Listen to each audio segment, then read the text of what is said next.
Sir, Pratapgarh जनपद में आपका प्रथम आगमन हुआ है और आज आने का क्या उद्देश्य रहा और कैसा लगा आपको प्रतापगढ़ में आकर? प्रतापगढ़ में ऐसा लगा, बहुत अच्छा स्वागत किया यहाँ के लोगों ने और गदगद हूँ यहाँ के स्वागत के तरीके से।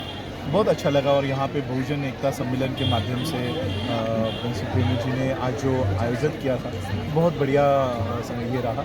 हेलो भैया, भोजन भी तैयार हुआ है, आप लोग खा कर जाएं, 5-10 मिनट और आप काम। ये बहुत सराहनीय है, मेरे लिए काफ़ी इमोशनल ये रहा कि हम लोग भी सब भूखे प्यासे, लेकिन 5 बजे तक ये कार्यक्रम चला। बहुत अच्छा ये रिस्पॉन्स मिला। सर, आप बाबा साहब अम्बेडकर के वंशज माने जाते हैं और बहुजन समाज के लोग आपको कहीं न कहीं सराखों पे बिठा के रखा हुआ है। जी। और आज अगर 75 साल मुझे लगता है संविधान के लागू हुए हो गया है, आप किस तरीके से देते हैं वाकई जो धरातल पे, क्योंकि आपके वंशज हैं, आप किस नज़रिए से देखते हैं? नहीं, अभी जो पीढ़ी थी, ये नेक्स्ट पीढ़ी ये संविधान का इस्तेमाल करने के लिए तैयार हो ही रही थी। उतनी में ही संविधान को पूरी तरह से इन्होंने ख़त्म कर दिया है। जो आर्टिकल्स का इस्तेमाल हम करते हैं, आर्टिकल 340, आर्टिकल 25, यानी स्कॉलरशिप्स के लिए, नौकरी के लिए, ये दोनों भी आर्टिकल हमारे लिए इस्तेमाल में लाना बंद हुआ है। और कहीं ना कहीं हम लोगों को, हमारे जो लोग 131 मेंबर ऑफ पार्लियामेंट्स अंदर है, वो आज आवाज़ तक नहीं उठा रहे। प्राइवेटाइजेशन के खिलाफ एक भी सांसद इसके खिलाफ मुंह नहीं खोल रहा। तो फिर अगर प्राइवेट का सेक्टर ही होने वाले हैं तो रिजर्वेशन कहाँ बच गया है? तो कहीं ना कहीं हमारे लोगों को इसके लिए जागरूक होना ज़रूरी है। जिस तरह से आज हम बोध गया के लिए बैठे हुए हैं, इसी तरह से जब हम प्राइवेटाइजेशन के खिलाफ बैठे तब जाकर ये सही लड़ाई शुरू हो। आज बाबा साहब जो कभी मूवमेंट को कभी तेजी दिया करते थे, आज गिरता हुआ नजर आता है, क्या कारण मानते हैं आप? नहीं, मूवमेंट हमेशा ट्रांसफ़र होता रहता है।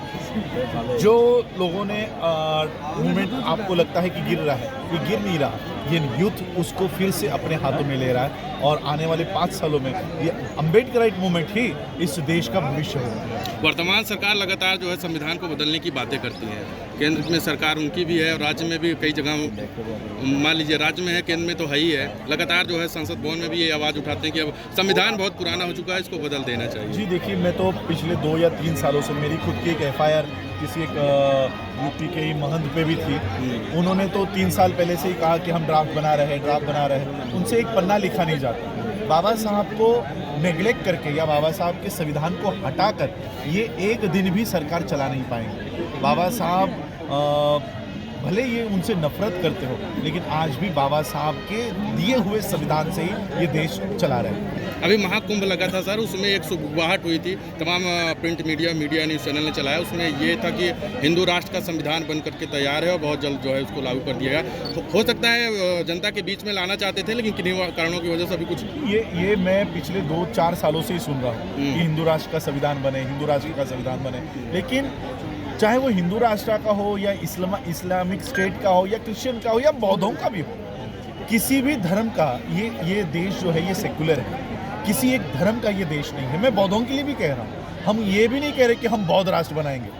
ये सेकुलर देश है और इसलिए उसको सेकुलर ही रहने दो। ये हिंदुओं का जितना है उतना बौद्धों का है, उतना सिखों का है, उतना मुसलमानों का है, बल्कि ये देश उनका भी है जिनका कोई धर्म नहीं है, ये उनका भी है। आप भारत देश को मतलब किस उन्नति की ओर देखना चाहते हैं? देखिए, मैं भारत को जो रियल में आज मोदी जी कह रहे हैं कि हमको भारत को सुपर पावर बनाना है, लेकिन वो सिर्फ फर्जी बयानों से नहीं बना सकते।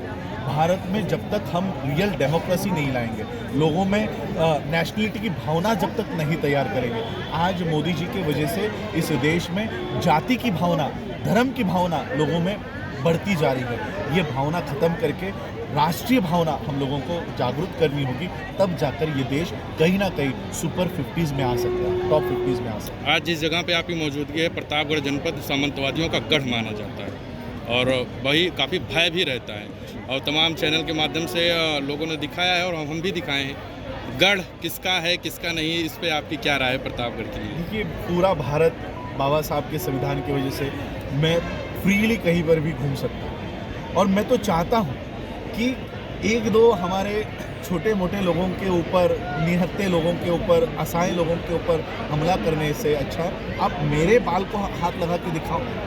मैं तो चैलेंज देता हूँ आप मेरे असहाय लोगों के ऊपर क्यों अपनी ताकत दिखाते हो? मेरे ऊपर अगर सही में मर्द हो तो मेरे ऊपर ताकत आजमा के दिखाओ। जिस दिन मेरे बाल को भी धक्का लगा, पूरा वर्ल्ड इस देश में पूरा चक्का जाम कर सकता है, इतनी ताकत लेकर मैं सकता। सरमतवादियों का राज नहीं, अब अम्बेडकरवादियों का राज आएगा। प्रतापगढ़ जनपद ही नहीं बल्कि पूरे आवाम भारत देश के लिए एक उम्दा संदेश क्या देना चाहिए? मैं यही कहना चाहूँगा कि जितनी हम राजनीतिक लड़ाई को अहमियत देते हैं, उतनी ही अहमियत हमको सामाजिक और आर्थिक न्याय की लड़ाई को भी देना होगा। बहुत बहुत शुक्रिया सर बातचीत करने के लिए।